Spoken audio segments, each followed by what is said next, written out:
Welcome to Beyond the Veil with Daniel Jackson, the podcast where we head down the road of the supernatural and beyond. So sit back and hold on as we take a ride together to what lies in the unknown and beyond the veil. Beyond the Veil with Daniel Jackson presents guest host, Jungian Psychoanalyst and author, Robert Bosnak. Robert has been a Zurich-trained Jungian Psychoanalyst for over 40 years and pioneered the Embodied Imagination, EI, method. He is the author of several books, nonfiction and fiction. He is past president of the International Association for the Study of Dreams and founder of the Santa Barbara Healing Sanctuary. He organized a score of international conferences. The EI technique has been used as a rehearsal method by the Royal Shakespeare Company in Stratford-upon-Avon and the Bell Shakespeare Company in Sydney. He divides his life between Santa Barbara, California and Sydney, Australia. And now your host, Daniel Jackson, with Robert Bosnak in Dreams, Reality Shifting, and Alchemy.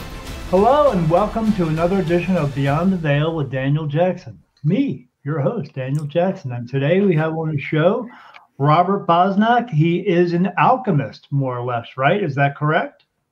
Well, yes and no, so we can talk about that.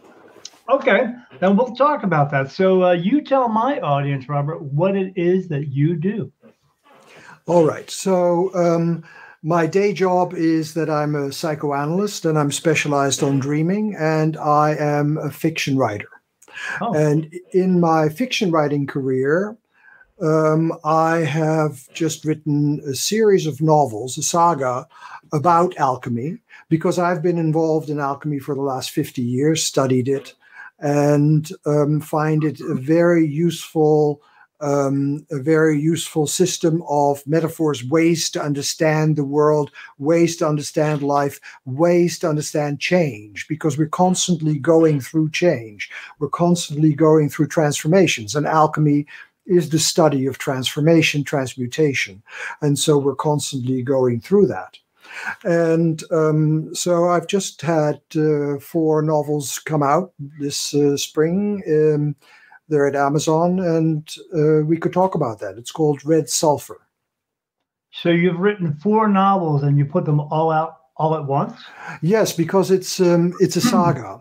It's an ongoing saga. It's you could say it's like 17th century science fiction. It's never been done before, so it's very difficult to categorize it. It's based on research that I did in alchemy, where I found that in 1666, there was a report of a transmutation from lead into gold that was verified by very reliable people. And so I studied that transmutation, and then I thought the only way I can write about this is in fiction, because then I can go deeply into it. And so I began to write, and 10 years later I finished it. And so it's the story about this transmutation process from lead into gold, which is also about healing, because alchemists were physicians, and I can tell you more about alchemy in general. And it's a love story. So it's a story how there's a family of alchemists who are carrying the last of the Philosopher's Stone, or the Sorcerer's Stone that many people may remember from Harry Potter. The Philosopher's Stone is the core of all creativity in the universe. The notion is that the universe was created by a force of extreme creativity, and elements of that creativity still exist with us, and the alchemist would extract them from matter, because they say that at the core of matter, this creativity still exists. So they extracted creativity and thereby created something that could transmute base substances into special substances like silver and gold. And this is the story of the alchemist, and how everybody is after them to get their red sulfur, to get their philosopher's stone, to transform things into gold, to make wars, and how they're being pursued by phantoms. And it's a story that is at the beginning of Western science, which started in about the 17th century, and the end of alchemy, which ended in that same period. But it's a time when the great scientists were all alchemists, like Isaac Newton and Robert Boyle. They were all great alchemists.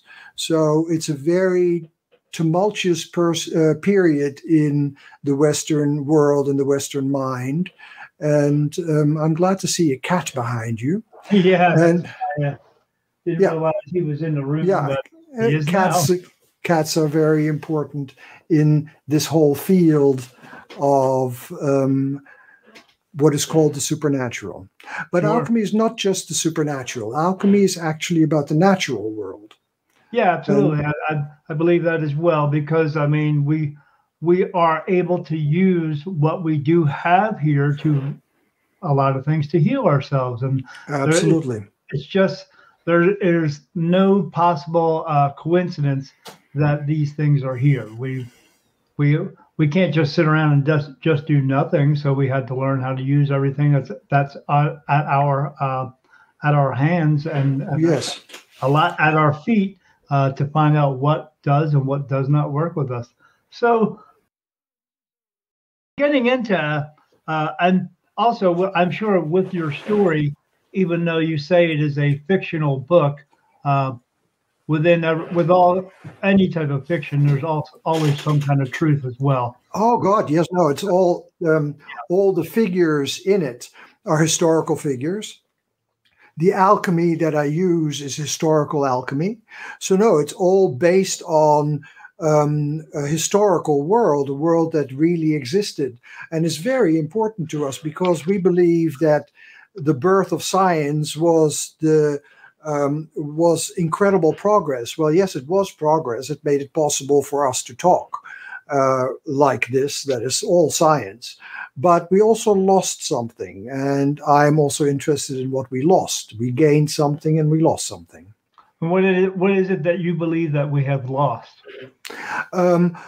What happened in the 17th century that my book is circling around is the birth of the notion of objectivity. Objectivity is that we are subject and everything else is object. And so thereby we could create technology, and science has mainly been very successful in technology. We could create technology because we were going from the perspective of objectivity. What we lost was the perspective of participation. In alchemy, the notion is that the alchemist constantly participates in the life of her or his materials. To an alchemist, everything's alive.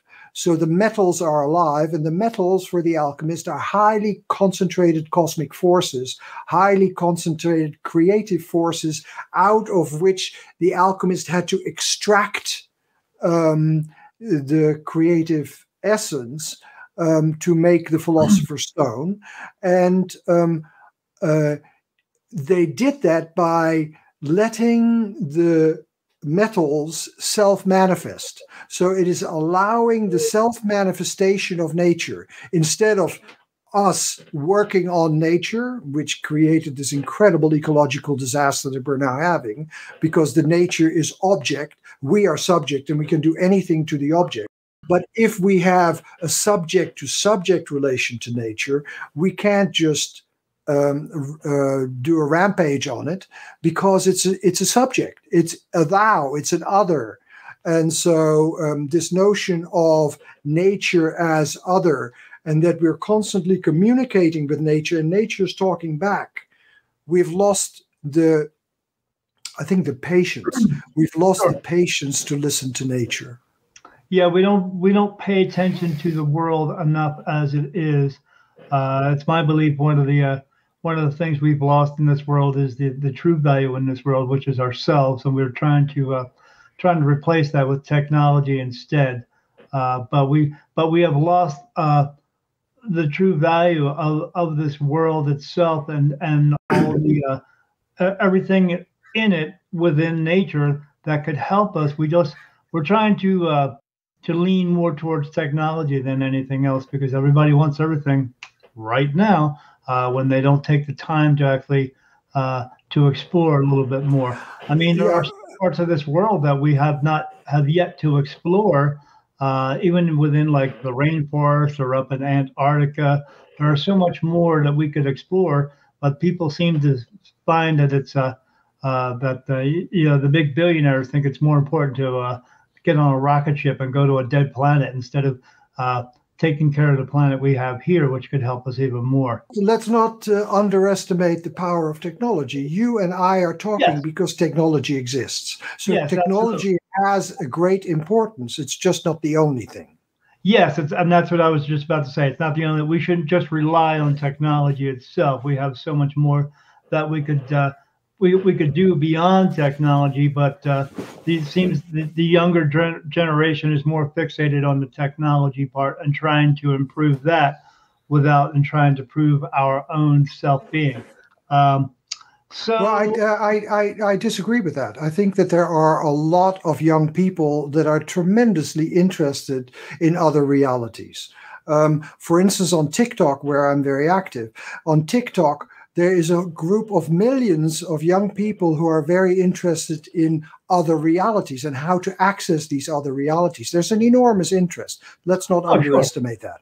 No, I'm not underestimating that. I just have I have an issue with the whole with a lot of these what do they call the meta world, where they're trying to have a reality outside of our regular reality and trying to live in a pretend world more or less, more than we should be living in this constant world that is now instead of something. Yeah, I think that the metaverse is something in between period. We're going to be living in a mixed world. The metaverse would be that it's all technology around us and all virtuality, but that's just a period. We're going to be living in a mixed world where virtuality and actuality are interspersed.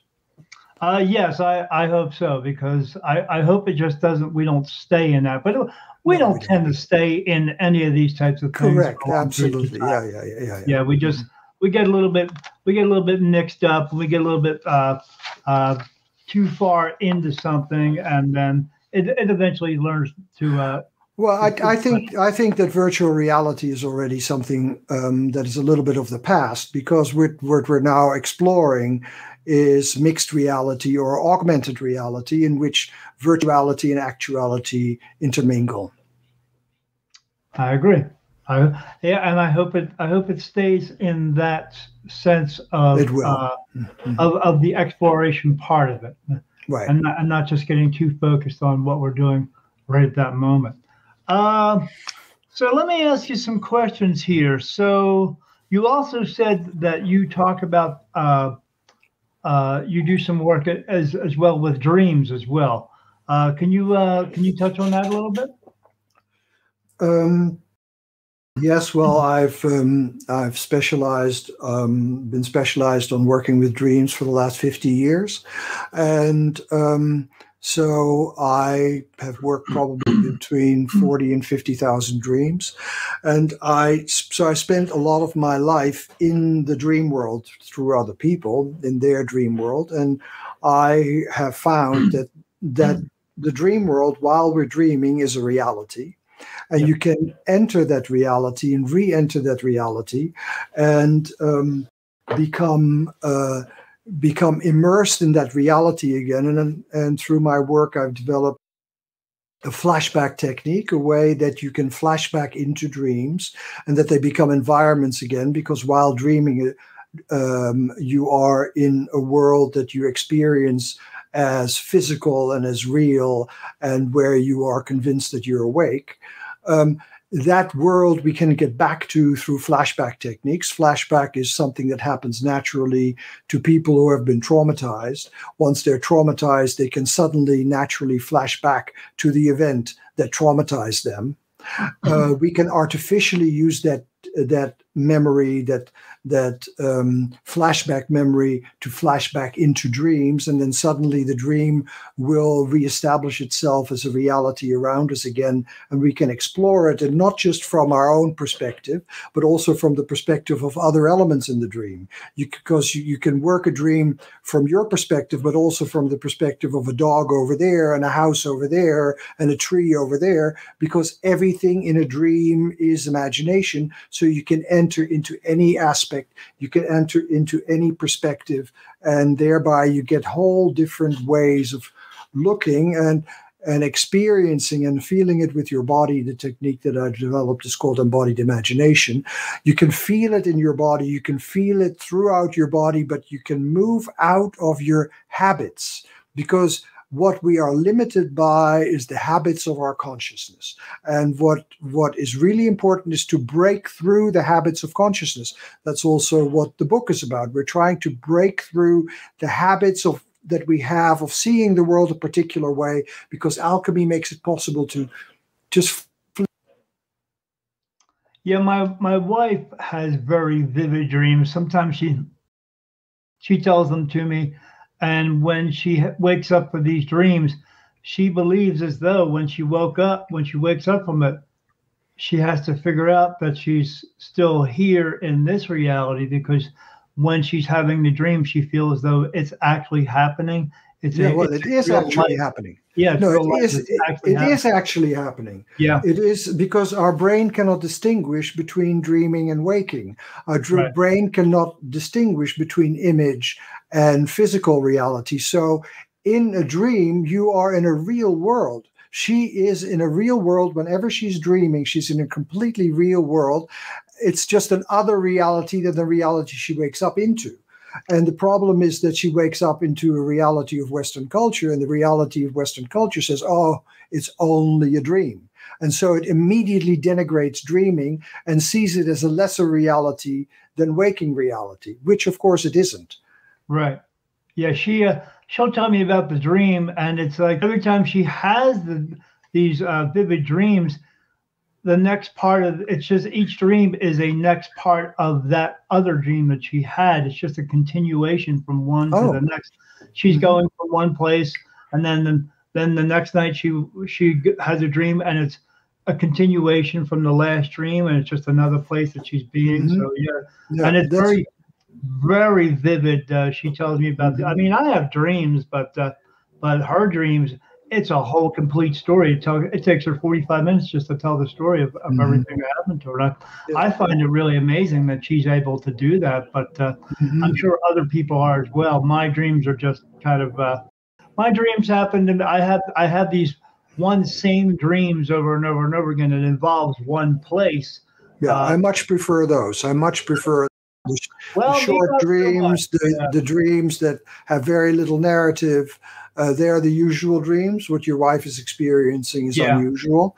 But the usual dreams are these little humdrum experiences. But when you go into them, you can go really far and really deep and get really profound insights. Yeah, I think people don't place enough value on the dreams that we have because, again, we are taught these are just dreams, and this is not something that's actually going on. Well, it's also because the way that we look at dreams is we look at dreams as if they're just stories, and then we look at the dream only from the perspective of the one who tells the story, the narrator. Right. But dreams, of course, are much greater than what the narrator is saying. And the narrator is actually limiting the dream. So if you get out of the perspective of the narrator, like if your wife gets into the perspective of, for instance, one of the people that she meets in these realities, then she will suddenly see it from an inhabitant of that world instead of a visitor, and it will be a completely different dream. Right. So that, I think, is very important. Yeah. When she tells me about her dream, she tells me as though she is living in the place that she's at in those dreams. She's not just, but yeah, they are so vivid. I'm only in those dreams sometimes, not all the time. She's always off in some other parts of the country doing, or other countries doing whatever she's doing in there. And I think the reason why I'm not in the dreams a lot of times is because she knows that I don't get on airplanes and I don't fly. So if she's in another country, she knows I'm not going to be there. Yeah, but I think that she's very lucky to have all these adventures in her dreaming. And what I was saying before, there is a whole group of young people who are doing this a lot. They call it reality shifting. They move from one reality to another, the way that your wife does it through dreaming. And it's a long, continuous reality. because the ordinary dreams are discontinuous. Ordinary dreams, something happens and then another scene happens and then another. That's the ordinary dream. But sometimes there's continuity. Yeah, that's me too. Sometimes there's continuity. And in this continuity, you can have continuity over long periods of time. It's rare, but it exists. Yeah, that's the way her dreams are. Mine are just like one place. Well, that was why it was important for me to put all my 4 books out at the same time, because it's an ongoing story. It's an ongoing continuity, and where all the exciting things happen over a long arc. Now, I'm reading something else here. I have an interest in this question. What are the similarities and differences between embodied imagination and magic? The state of mind, the state of consciousness that is used in embodied imagination, or the state of consciousness in which I wrote this book, is called the hypnagogic state, in which you are in between waking and sleeping, and where you're already in the world of images. And so you can have these images surround you, and you can feel them with your body, and thereby, as you work them, they will affect your body, and they have enormous influence on health. And we've created a healing sanctuary where people, through their dreams, actually heal physical illnesses. So it works directly on the body, but it doesn't try to make something happen in the physical world the way magic does. So it doesn't use this access to this other world to make things change in this world. For instance, you can through in shamanism. Shamanism uses this world that they have access to, this in-between world that is between the physical world and the mental world. There's a world in between. That in-between world they use for healing. That's not magic. But if you start using it to get power over somebody else, then that is magic. Sure. So it is the way that you use it. It's the same, but it's the way that you use it that's different. I had I have a little bit of a correlation with that. So I had a dream one time, and I was sleeping. I woke up. I remember the dream, and I walked into my wife's office, and I said this word. I said, "Hey, I just had this really strange dream." And she said, "What was it about?" And I said, "There was this woman who was in the dream standing in a room with me, and we're sitting at a table, and she was waving her hand above the table, and there was a piece of paper on the table. And as she's waving her hand, the piece of paper was spinning around." And she said, "Really?" I said, "Yeah." And I said, "She kept saying this word, and I kept getting it all the time." She said, "What's the word?" I said, "I kept hearing the word cantation, cantation, cantation, cantation." I didn't know what it meant. I said, "Could you look it up and see what it means?" She looked it up, and what she came up with was incantations, meaning magic. So I said, "Well, that was kind of strange. I guess that would explain what she was doing, because she was waving her hand above this piece of paper and it was spinning around." And she said, "Oh, okay, yeah, it's using the mind for magic." And I said, "All right." So at that point, because I just woke up, I still have pure thought going through my mind. I walked into the kitchen. I said, "I'm hungry." I go into the kitchen. I open the kitchen door, or open the refrigerator door, and I saw a bowl of cherries sitting in the refrigerator. And I just thought to myself, not even saying it out loud, but I just said to myself, "I'd like to have some of those cherries." And when I did that, Robert, at that moment, that bowl of cherries came sliding out of the refrigerator, and I caught it real fast. And I was like, "How the heck did that just happen? How did that just happen? That it just flew out of there, and I just happened to catch that." Mm-hmm. And so I ran back to my wife and just told her exactly what happened in my dream just happened to me. And she's like, "That's amazing." So being a medium, I speak to spirit. I speak to what we would refer to as archangels, not just regular spirit. But in some of the abilities that I have, they've told me when something else would come through, like I'm able to do something called remote viewing, but I don't have any control over it. But when I asked them this question about the bowl of cherries moving, and when I asked them that, as they say, whenever I get an ability, something else just comes along with it. Like when you order cable for your TV and then you get extra channels, well, these extra things come through, and I'm able to do that. But it's only happened one time, but I've asked them about it, and they say they keep telling me they want me to go into meditation and practice this, like taking a spoon and bending a spoon, or just focusing in on working with my mind to do these things. So is that part of this? That's magic. So that's part of the in-between world, and that is the whole notion of telekinesis, which is what you're talking about. Yeah. There are many people who say that this happens. I've never seen it happen, but you've seen it happen, but I've never seen it happen.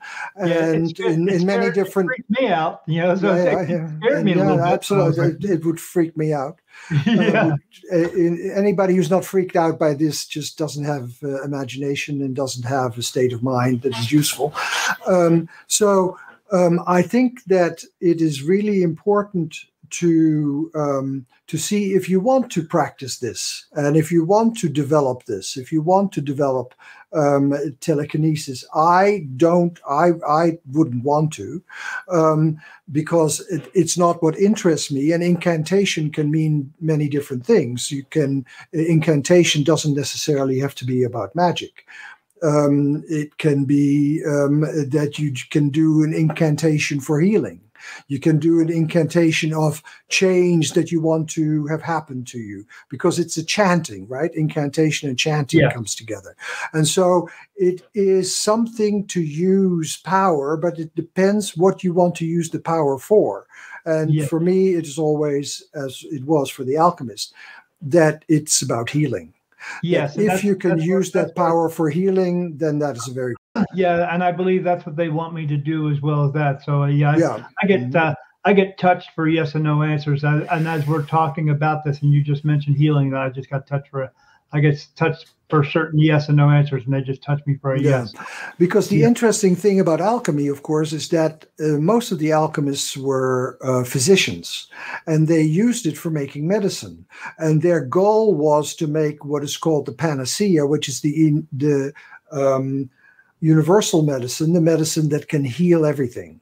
And so they were in search of that. And they called that red sulfur. So the book Red Sulfur that I wrote is also about the universal medicine. And it's also about the plague, because it's a period of the plague. And the plague is still very active. And the alchemists are looking for medicine for the plague. And so it's very similar. I wrote this long before the pandemic, but it's very similar to what we were trying to do at the beginning of the pandemic, this mad rush to find the medicine, to find the cure, or at least to find the vaccines. And so that is also in the book, but just 400 years ago, where it was an alchemical quest, and now it's more a scientific quest. Now, do you believe because they are doing that, they are looking for... I believe that if we're going to help cure people, we should actually just help cure people, and not just help find a vaccine or some type of medicine just because we want to make some more money for it. Absolutely, but that's always the case. If you do things for the wrong reasons, then it can still be a good thing, but you're doing it for the wrong reasons. But the outcome of it can still be very good. If we can find something that can trigger the immune system to defend us against COVID, I think that that's a very good thing, and I'm all for it. But if there's somebody that on the basis of that wants to make a lot of money, then I think it's a problem. It's like what the Sacklers did with OxyContin. It is a good thing to help people reduce pain, but if you then create one of the biggest epidemics of addiction just for the money, you've done something evil. So you have created something that may be useful in a certain context, but if you make money, it always becomes a problem. So back on the plane of magic here, can you give me some examples of magic in your own life and also in indigenous cultures? Well, as I said, I am not a big fan of magic. I am a fan of letting these forces work on you and have a healing. And in my life, it has had a lot of healing effects. I've had illnesses that were cured by working with dreams and working with them very intensely over a period of years. So yes, it has had enormous influence on my life, which you could call magic, which the physicians are still calling very unusual because something happened to me that actually shouldn't be happening to me. Right. And lots of people have that. So if you call that magic, that's the kind of magic that I'm talking about. Sure. Magic of creating healing responses that were not there before and that are unique to the imagination that we're working with. In that way, these days we're researching it as the placebo effect. The placebo effect is the self-healing response in the body. Yes. And you can call that magic, so that when we take a sugar pill, something can start happening that has nothing to do with the efficacy of sugar. And so, but it is imagination and expectation that creates a healing response, because the body is like an apothecary. There's all these substances, these healing substances in the body that can be triggered by a placebo, by imagination. So I find that an important magical thing. But to say that through magic I have discovered the cure for cancer, no, I haven't. And through magic I have gained power over other people, no, I haven't. So, but we have used it extensively for healing processes. Yeah, because in the placebo effect, basically what you're doing is you're taking a pill and you are, without a doubt, 100% believing this is going to work and this is what's going to help you. And as long as you're putting that much thought into it that it's going to work and that much faith in it that it is going to work, then possibly it may work for you. Yes, and it works with about 1/3 of the people, and 2/3 of the people it may not work. But I think that placebo studies have been very interesting. People have had in the 50s and 60s heart operations that we now know are entirely useless, but people were cured by them. And people had meniscus problems in their knees, and then they were opened up and closed up again, but nothing was ever happening to their knees, and it cured their knees. So, so there are these things that we call magic that are based on imagination and faith. Yeah, and as you were just saying that it may take effect for some people, but it may not take effect for other people, which is in the case of everything. Yeah, you could take a medicine, it may work because they just put a generalized medicine out there, and sometimes it works for some people, and so other people it does not work. I was taking a medicine for me being diabetic one time, and it said like 3% of the people this does not work for, and now it's 3.5%. Yeah. Every symptom that you could get for this from this medicine that was in a bad way was actually happening to me. That's what happens. Yeah. You just hope for the best for everything. It's the luck of the draw, always. Yeah, you find out, but it's with everything that I tell people. You have 2 decisions that you make in your entire lifetime for everything, and those decisions are what works for you and what doesn't work for you. And finding out what doesn't work for you just takes some trial and error. You're gonna have to do a bunch of things that don't work for you before you find out what does work for you. Yeah, well, I think that's the nice thing about getting older, is that you know more things that work for you and things that don't work for you, and that you can live more efficiently that way. Yes, absolutely. Yeah, I mean, it just takes, like I said, it just takes some time to figure those things out. It takes experience, absolutely. Yeah, Experience is very important. Yeah. But you're not going to figure them out unless you give it a try, correct? Absolutely, yes. Yeah, you got to. Well, not everything. There are things that you shouldn't give a try. Yeah, oh, absolutely. I agree. I see it from other perspectives of other people going, oh, this is the most wonderful thing in the world. And I just go, no, that's not for me. That's the most, again, especially within the, with harmful drugs that are just not good for us here. Well, and then the big problem is that you don't know anymore which drugs are harmful, because most of the street drugs now contain fentanyl, and if you have a very fraction of fentanyl in your blood, you die. Yeah, so harmless drugs are more difficult things, but unfortunately, we do have some people out in this world who just like to experiment with everything, which is I got to see those types of people. I worked in prison for 6 years in medical records, and those people in there they would be out on road crew and they would find something on the ground and just pick it up and either hide it or they would just take it. And by the time they got back in, then they didn't know what they took, and then they had to describe it. And then by that time, it was just too late. Right. Yeah. No, and it's amazing to see that 100,000 and more people have died of drugs every year. That's really ridiculous. But anyway, we can move on from that. Yeah, people still do that. So let me see. Let me ask some questions here. This is a good one. So why focus on the time when the European indigenous worldview was taken over by the science perspective of the 17th century? Why does it matter to us now? Because we are completely into science. So when you, for instance, we were talking about vaccines. If you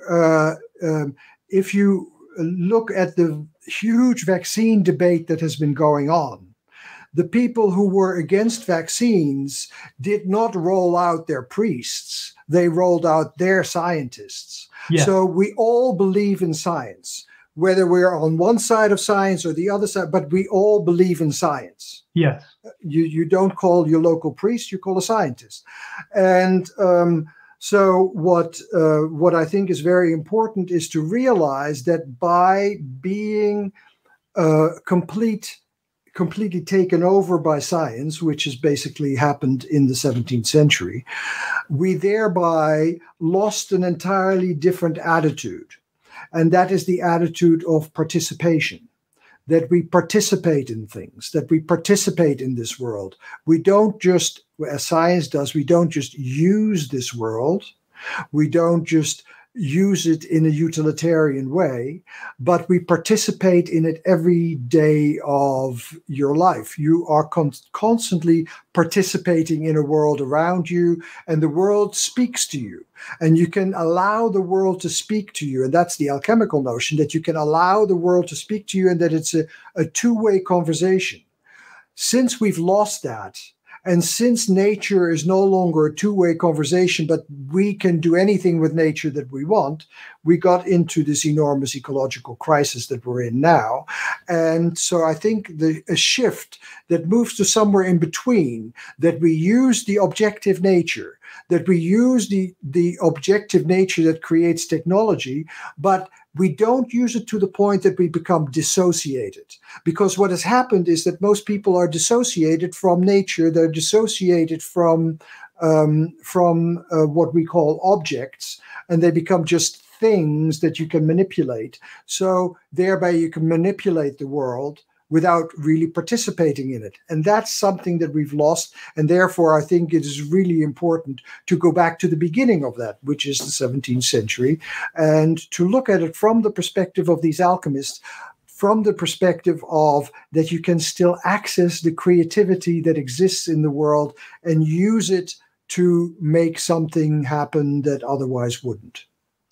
As in the sense of, but so I believe some of those things that they try to access, I believe they do for in a wrong sense. Whereas like nowadays, They're talking about chemtrails up in the skies, or back in the 60s and 70s when we were in the Vietnam War, they were trying to put different type of chemicals in the air just to change the weather, so they could have better fighting times. But I believe once we got the science, the unfortunate part of the powers that be, or the controllers of the world, are using it against everyone else instead of using it for everyone else. Well, there's always political struggles about everything. Yes. And I think science can be abused and science can be used for good things. And so it's really important for us to be active in preventing the bad use of science and promoting the good use of science. Yes, absolutely. Like you have a thing here, so just about to read. I don't know why, but that just came up. Like it says here, in the 1980s and 90s, you have organized various conferences about apocalyptic imagination in politics. One of them about the potential for nuclear war, another about the ecological crisis, yet another about holy war. And how does this matter to the study of involuntary imagination underlying political thinking and events in this world? Well, we are deeply influenced by the deep imagination, the involuntary imagination. And one of the forms of the involuntary imagination is, for instance, apocalypse. The word apocalypse means revelation. It's a revelation of a new world to come. And it stems mainly from Christianity. And in this revelation of a new world to come, there is the end of the world. There is the end of this world and the coming of another world. Yes. It's frequently related to the notion of the millennium. And so I postulated that as the millennium came closer, and we're still in a millennial period now, because the number 1,000 is very powerful, and we're still in the beginning of the 2000s, the apocalyptic imagination would get stronger. So I looked into how the end of the world notions influenced the nuclear issue, and then about how it influenced the environmental issue. Because if you go from the perspective that the world is coming to an end, or the world is going to come to an end if we don't do something in the next 5 years, you're going to burn out. You cannot keep that sense of alarm because you're in the apocalyptic imagination. Yeah. Instead, if we can see that there is apocalyptic imagination and there is a terrifying ecological disaster waiting, then you can keep on working on it, because you don't mix up end of the world fantasies, end of the world mythology with the dreadful situation that we're in. Because if they overlap, the dreadful situation that we're in and end of the world mythology, then you get under so much pressure that you cannot resolve it. I believe personally that yes, we are in unbelievable ecological stress. I think that in Germany, they just found that 70% of the insects are no longer there. So there is a complete elimination, which means that the birds are going to go next. So yes, so there is an incredible ecological disaster going on, but we cannot solve it in a few years. This notion that has been going around and has been going around since the Club of Rome in the 60s, that if we don't do something within so many years, then the world will come to an end. And it's usually, they say, if something is not done in the next decade, that's what they usually say. I think that the ecological crisis that we're in is going to need attention for the next 200 years. And we need to be able to keep our focus for hundreds of years, because it took hundreds of years for us to get into it. So it will take us hundreds of years to get out of it. And so if you are too much into doom thinking, then you cannot last that long. We have to train our children that they have to deal with this the way that you brush your teeth. You do it every day, and you don't do it in order to get much better from it, but you just do it because otherwise the cavities will increase. So you have to do that for the rest of your life. And then you can separate the doom mythology, which is very powerful around the millennium. You can separate that from the physical activity that's going to be needed for this ecological crisis that is getting bigger and bigger. So with that, how well do you think we're doing right now in this world? I myself believe that we had a great planet up until about maybe 120, 130 years ago. And now since we have gone into this oil burning, coal burning society, we have been destroying this place ever since. And I just believe we're not doing a very good job. I remember back in the 70s and 80s, you used to see commercials on TV about save the whales or save the bears or save something, but you don't see that anymore. They are pushing. The only reason they ever push something, like right now, the president over here wants everyone to go green or trying to get away from oil and get into electric cars. And even though they're putting electric cars out there, they don't have enough infrastructure to actually support the electric cars, meaning ways to charge these cars up. But they still want everybody to go out and buy a $70,000 electric car, even though they can't afford it. I think that the issue is sometimes they do these things in order to just put their own agenda forward. I don't believe they're always trying to save us. They're just trying to keep us going out there and spending a lot of money, which is actually not doing anything. So let's go back to the first thing that you said. The first thing that you said was that 150 years ago things were better. Yeah, 150 years ago, you and I would be dead. Yeah, okay? You and I would be dead because we're over 50. Right? Yes. People, we had then a life expectancy of maybe 50 years. Now we have a life expectancy of like 78 or 80 years. Yes. It's a very big difference. So there are good things and there are bad things. We're feeding more people now than we've ever fed before. So there are good things and there are bad things. So we cannot just stay onto one thing. It's both happening.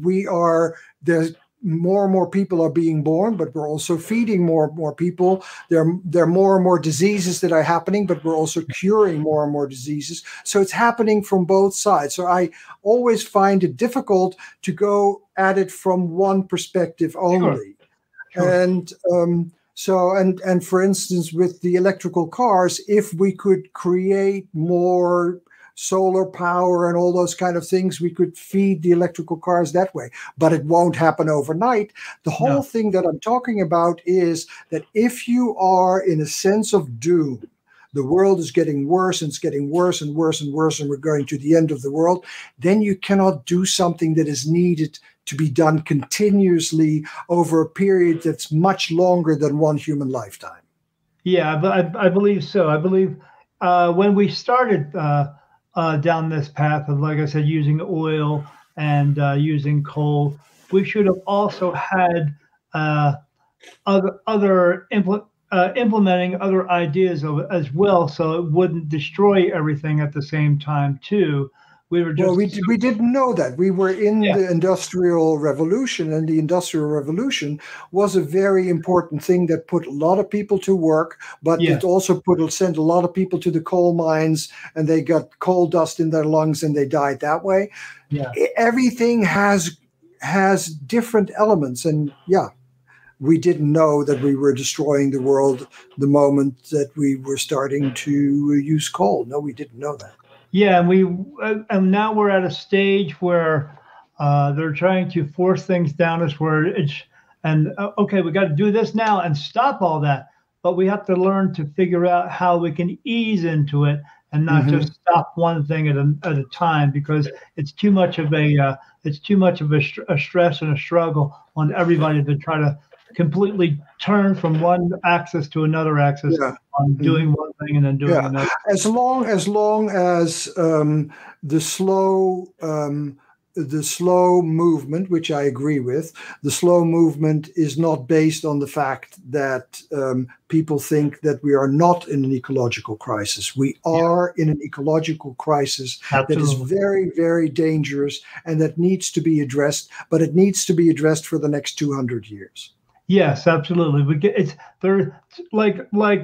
I always tell people, there's no quick fix pill that you can take that's going to make you drop 100. Not. You're not going to drop 150 pounds, by going on. Everybody wants to be on the quickest diet they can, whereas I tell them the only diet you can ever take that's ever going to work is eat less and move around more. That's it. And it takes a long time. You have to be able to want to go through that. And that's what we have to do. We have to want to go through it, and we have to all want to do it together instead of being at opposite ends, because opposite ends just never works. Like having two magnets, they just can't hold the same space, where we all have to work together, but we all need to learn to work together as well. And even though the narrative out there wants us to think they are telling us we should all come together, but they still throw little bits and pieces out there so we stay opposite. Oh, we're further apart than we've ever been. I don't think we've ever been more further apart in our existence. And that's why I think it's important to go to think in ways that people have thought in other eras, in other periods of time, because what is happening now is that everybody's basically repeating what the other person says, or they're against what the other person says, but everybody is basically saying the same thing.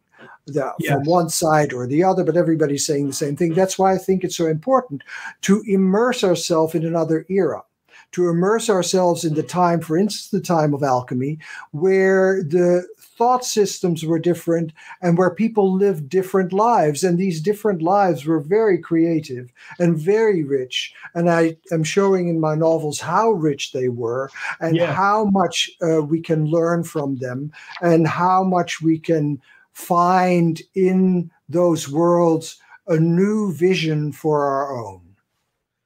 Yes, absolutely. Yes, someone needs to be out there building the newer and better mousetrap instead of trying to continue go along with the same mousetrap, but just is no longer or to create a different relationship to mice altogether. Yes, absolutely. Yeah, because we don't need to be trapping mice all the time. They're not so bad. We just we've made it look like everything is bad, or they have made it look like everything is bad. Because I like to talk about they all the time, because you know who they are. They tell you one day that you should eat eggs, but they tell you the next day don't eat eggs because they say eggs are bad. But 2 weeks later they want you to eat eggs again. They are programming us, unfortunately. Right, but I usually talk about we because we are part of it. Yes, I think that the us and they separation doesn't help very much. I think that we are part of, because it's the spirit of the time. Yeah, and that's why I think it's so important to step out of the spirit of the time into another spirit of the time, which, for instance, would be alchemy as I look at it. I'm going to have to stop very soon. Oh, that's okay. Any questions? Other questions? Yeah, sure. Just tell everybody where it is that we can find your books, and where it is that my guests, my audience can find you, so they can find out more about what you do. Yes, the book is called Red Sulphur, and sulfur is written SULPHUR. That's the old spelling of sulfur. Red Sulphur. You can find it at Amazon, and the website is Red Sulphur Saga, where you can look at the book and you can see excerpts of it and you can see the trailer of it.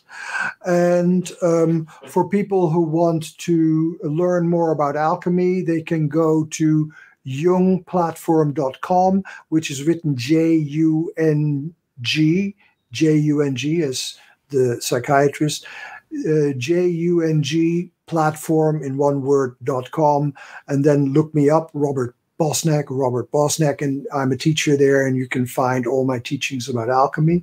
I hope that people are interested in listening and reading. You can also find it on Audible, so you can also listen to it. This book that gives you an impression of what life was like then, and how science fiction worked then, and how they were able to change the world then, because we can learn something from it, how we can change the world now. Yeah, absolutely. No, I'm absolutely interested. I will have my wife read the books because I'm not a book reader. Yeah, good. She loves to read books. I mean, it will change her dreams. It will change her dreams. Even though I myself just wrote my first book, but the only book that I've read recently is my own book, because I had to make sure everything was correct in it. But that's good. But absolutely, yeah, I will have her check those out, so she can read the books and then she can tell me what you were talking about. Very good. It's easier, when someone can explain it a little bit better, because I just don't, I don't pick up on things like that like she does. But that's great. I appreciate you coming on the show today. Thank you very much for having me. Absolutely thrilled to have you on here by listening to what you talked about, and I'm just sitting here listening to you, completely fascinated by by all of that, because I had no idea. I Googled alchemy, but it just talked about magic, but you don't bring it up like magic. You're talking about the natural true world within nature itself, and that's not magic. That's just amazing, is what it is. But alchemy was science before science. Yeah. We just had to call it something, right? Because we have to call everything something. So yeah. All right, Robert. I appreciate you. Okay, it was a pleasure.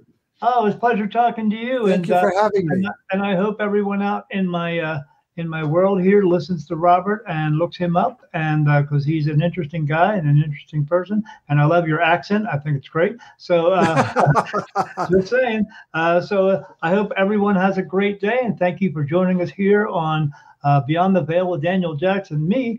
And as I always tell everybody at the end of our show, be good and don't do any stupid shit. Have a great day. Bye-bye. Bye.